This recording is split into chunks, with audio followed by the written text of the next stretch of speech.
passou, a Dilma, mesmo com todos esses antecedentes, com a economia ruim, a Dilma conseguiu se reeleger, né? Então vamos lembrar que a Dilma no segundo turno, ela estava concorrendo com o Aécio Neves, do PSDB, e ela conseguiu se reeleger para o segundo mandato.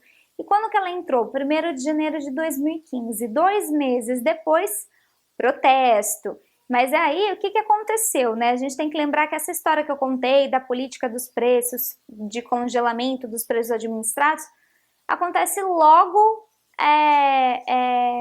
no começo do segundo mandato, que ela tem que repassar esse preço, que ela coloca uma nova equipe, novos ministros, né? E aí eles chegam e falam assim, não, se essa política do congelamento continuar, o governo vai quebrar, as contas do governo vão quebrar. Então a gente tem que repassar essas contas para o consumidor. Então, mexeu do bolso do brasileiro, pode mexer em várias coisas, né? Vários aspectos, mas mexeu no bolso, aí a situação complica, né? Então, aí em março de 2015, você tá vendo no slide, são vários protestos que levam milhares de pessoas às ruas, aí pela primeira vez pedindo impeachment. Mas ainda é uma coisa assim muito improvável, né? Eu acho que assim, 90% das pessoas não acreditava que o impeachment de fato iria acontecer, né? Porque uma coisa assim realmente muito, muito improvável numa democracia, né? Você tem que fazer muito para ser impedida de governar. Então, nessa época, né, ainda estava muito fraca essa questão. Mas, ao mesmo tempo que tinham protestos contra a Dilma, também tinham protestos a favor da Dilma. Então, aí no slide da direita, ó, manifestantes a favor da Dilma também leva milhares às ruas. E aí, pessoas com cartaz, ó, em defesa da democracia, Dilma fica. Mas aí foram acontecendo outras coisas, né? A demanda continuou acontecendo. E aí você vê no slide o que acontece em 2 de dezembro de 2015. Então, o presidente da Câmara, ainda presidente, Eduardo Cunha, ele aceita a denúncia de crime de responsabilidade, porque aí, com toda essa situação que foi se deflagrando, essa situação do ex-presidente Lula, economia ruim, crise, desemprego, né, os políticos da oposição foram realmente à luta para tentar fazer esse impeachment dar certo, e pessoas da sociedade, né, a gente tem que lembrar que foram 3 juristas aí, né, professores de direito, que também foram atrás dessa pauta. Então, o presidente da Câmara, né, o Eduardo Cunha, na época, agora já não é mais, né, mas na época, ele então aceitou a denúncia de crime de responsabilidade pelas pedaladas fiscais e pela edição de decretos liberando dinheiro para gasto sem autorização do Congresso. O que são as pedaladas fiscais? Eu vou explicar rapidamente, porque tem um outro vídeo que eu fiz, que eu já expliquei em detalhes. Pedaladas fiscais, dando um exemplo, né? Você maquiar as contas públicas, né? Você finge que você tem para você ter crédito no mercado, mas você não tem. Por exemplo, o governo vai repassar o dinheiro da Bolsa Família. Quem recebe a Bolsa Família recebe pela Caixa Econômica Federal. O governo vai, deposita o dinheiro para a Caixa Econômica Federal repassa o dinheiro para quem vai receber o dinheiro. Só que aí o que o governo faz? O governo não repassa o dinheiro para a Caixa Econômica Federal. A Caixa Econômica Federal, por sua vez, ela vai repassar para quem tem o direito. Então, quem repassou o dinheiro? Foi a Caixa. O governo repassou? Não repassou. Ele está devendo para o banco. Mas no caixa do governo, ele está positivo. Por quê? Porque o dinheiro que ele devia ter enviado para o banco, ele não enviou. Então, ele ficou com um saldo positivo. Então, perante o mercado, o saldo do governo está positivo. Mas, na verdade, não está. Porque ele deu uma pedalada. Então, é essa a questão, né? Só que assim, o que a gente sabe é que vários presidentes fizeram isso, vários presidentes utilizaram essa medida. A Dilma não foi a primeira a utilizar as pedaladas fiscais. Mas é claro que a gente sabe que tem todo um contexto por trás, né? A Dilma já disse que ela se sente vítima de uma perseguição por ela ter liberado as investigações da Operação Lava Jato. Enfim, não vamos entrar nesse mérito, né? E a questão dos decretos liberando dinheiro é porque tem certos créditos, né, os créditos suplementares, no caso do Banco Safra, que a Dilma ela precisa pedir autorização para pegar esses créditos, né? Ela tem que ter autorização do Congresso e ela não pediu autorização do Congresso. Então, seriam esses os motivos de crime de responsabilidade que o Congresso, né, a Câmara julgou que a Dilma cometeu. E aí, como eu disse, que 3 juristas também estavam envolvidos, né? O Miguel Reale Júnior, a Janaína Pascoal e o Hélio Bicudo. A Dilma se defendeu e disse que não existe ato ilícito praticado por ela, né? E o governo, por sua vez, né, diz que é uma retaliação do Eduardo Cunha, certo? Bom, e aí a situação começa a se complicar cada vez mais, aliado a essa questão da crise, né? Aprofundado pela questão da crise. Então a gente vê aqui no próximo slide, no dia 17 de abril deste ano, então, 367 deputados acatam o parecer da Comissão Especial do Impeachment com as denúncias e o processo segue então para o Senado, né? A gente tem que lembrar que foi o Senado que julgou o processo de impeachment da Dilma, né, sob o comando do ministro do Superior Tribunal Federal, né, do STF, o Ricardo Lewandowski. Então seguiu para o Senado. A Dilma, no dia 29, ela vai se defender, e aí que ela começa a falar de golpe, né? E quem é da oposição e quem é contra o impeachment usa realmente esse argumento de golpe, porque acredita que ela não praticou crime. Se ela não praticou crime, ela não tinha que ser afastada do poder, e isso seria então um golpe, né? E aí, no dia 12 de maio, a Dilma, então, ela é afastada do cargo por 180 dias, e o vice-presidente Michel Temer assumiu o cargo por esse período aí de 6 meses, né? Isso também aconteceu com o Collor, né?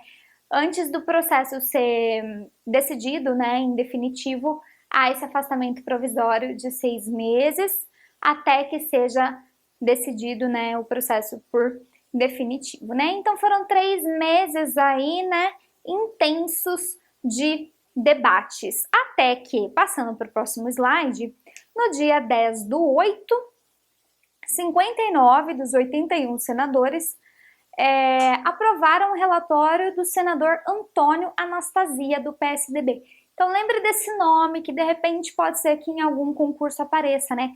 Quem foi o relator do processo de impeachment da Dilma Rousseff no Senado? Foi o senador Antônio Anastasia, do PSDB, né? E ele, então, ó, o que ele disse, né, nesse dia aí, 10 de agosto? A Dilma pretendeu dar continuidade a práticas manifestamente ilegais para sustentar politicamente o início de seu segundo mandato, né?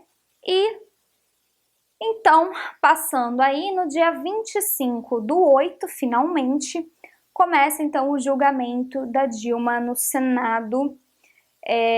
Foram aí 6 dias de julgamento até a votação final, com a defesa e a acusação que levaram testemunhas para depor, né? De ambos os lados havia testemunhas, inclusive quem foi uma testemunha famosa, né, que foi lá apoiar a Dilma, foi o Chico Buarque, né? Ele é a favor da Dilma. A outra famosa também que é a favor da Dilma é a Letícia Sabatella, né, atriz, e ela inclusive ela já foi hostilizada, né, por quem é contra, quem é o pessoal contrário a Dilma, hostilizou a Letícia Sabatella por ela ser a favor da Dilma, né?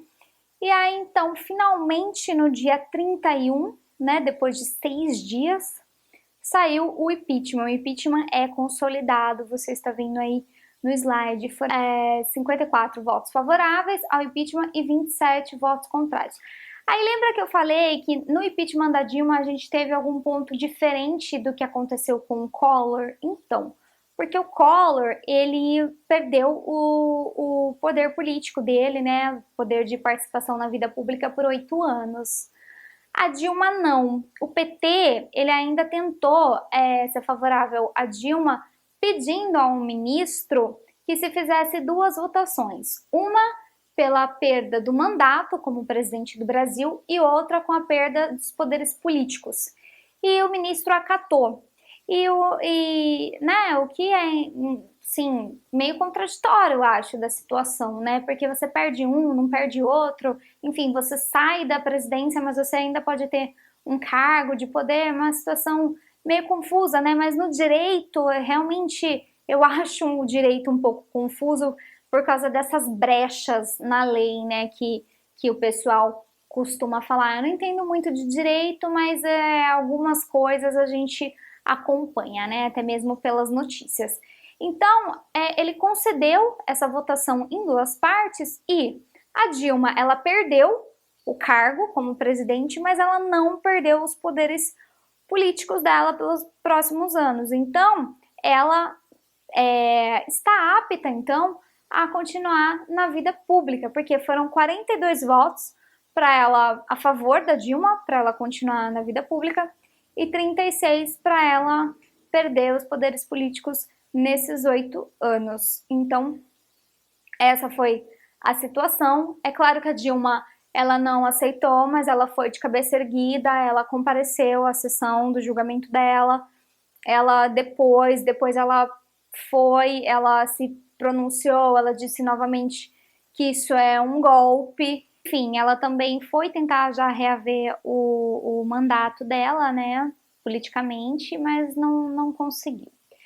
Bom, passando para o próximo slide, então, o último slide, o que aconteceu imediatamente depois do impeachment, né? O vice-presidente, então, Michel Temer, assumiu a presidência do país e logo após foi viajar para a China representar o Brasil no G20. O G20 a gente já falou no vídeo do resumo da semana, tá? A gente comentou alguns pontos do G20. Parece até uma coisa boba comentar isso, mas muita gente, né, que falava assim, fora Dilma, acreditava que se a Dilma saísse, outro político ia entrar, né, o Aécio Neves ia entrar, né. Não, sai o presidente, entra o vice-presidente no lugar. É por isso que existe um vice, né, vice-presidente, vice-prefeito, vice-governador, existe, embora a gente talvez nem saiba quem é o vice-governador, né, mas eles existem justamente para isso, né, em caso de morte, quem assume? Vice, né? Então eles não estão lá como vice para não fazer nada, para ser uma figura sem representatividade. Não, eles têm a função deles, embora eles apareçam pouco. Então quem assume é o Michel Temer. E na ausência do Michel Temer, né, isso é importante dizer, né? Quem é que assume? Quem assume é o presidente da Câmara, que no caso é o Rodrigo Maia. Então, enquanto Michel Temer foi para a China, né, representar o Brasil no G20, quem ficou na presidência do Brasil em exercício, né, durante esse período aí, foi o Rodrigo Maia, tá? Vamos lembrar que durante o discurso da Dilma, ela falou novamente em golpe, protestos também novamente nas ruas a favor da Dilma, as pessoas que não aceitam a saída da Dilma e falam que foi um golpe também, milhares, né, de pessoas nas ruas, vários protestos. Agora, toda manifestação, tudo que dá para o pessoal aparecer, eles já vão, né, com o Fora Temer. A gente viu isso nas Olimpíadas, vê isso nos estádios, né, a Globo tenta não pegar, mas às vezes não tem como, né, então tá o Fora Temer aí, tá um movimento bastante forte, né. E o Temer, antes mesmo de ir para a China, ele tomou posse numa cerimônia bastante discreta, é claro, né, ele não ia ser louco de fazer uma super cerimônia e para ser vaiado, né. E antes mesmo dele ir para a China, já se saiu que um dos primeiros atos, né, do governo do Temer vai ser a reforma da Previdência, que a gente até inclusive falou no vídeo do resumo da semana, né, que a aposentadoria ela vai subir para 65 anos, tanto para homens quanto para mulheres. E outra coisa que ele quer instituir é o teto para os gastos públicos, né? É claro que são medidas que precisam passar pelo Congresso, né? Pela Câmara, não é nada que o Michel Temer decidiu e está decidido, não, mas são coisas que já se estava especulando enquanto ele estava naquele período de 180 dias e que vai realmente ser decidido, né? A Dilma, inclusive, ela disse que se ela voltasse, ela ia propor um referendo para novas eleições, né? Porque ela sabia também que a situação dela estava bem complicada. E agora a Dilma pega as coisas dela e vai para Porto Alegre. Agora ela não fica mais lá em Brasília. Mas se ela quiser ter algum cargo em Porto Alegre ou em qualquer outra cidade, ela pode? Pode, porque ela não perdeu os poderes políticos, certo? Bom, então esse foi o tema da semana. Eu espero que vocês tenham gostado. Eu acho que é um tema super importante, assim, 100% de chance de cair. Eu acho que tem 90%, 95% de chance disso aparecer. Então fique atento a essa questão. Continuem comentando, continuem participando. Gosto muito da participação de vocês. A gente está crescendo, cada dia novos seguidores. Muito obrigada por isso e até a próxima!